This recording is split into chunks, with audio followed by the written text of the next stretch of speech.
Vocal check করে নেব। তোমারি পরশে, তোমারি পরশে জীবন আমার ধন্য হলো।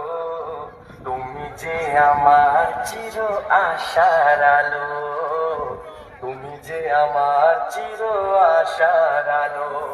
এবার আমরা পুরো গানটা শুনে নেব মেদিনীপুর স্টাইলে। প্রতিদিন তো যেন সন্ধ্যা হলো, পারে করো আমারে। सॉरी एक्चुअली यहाँ तो मुझे कुछ और गाना था। हाँ, the king of the king, West Bengal king, power music, Purushottampur Sheikh, Shiv Sharan remix.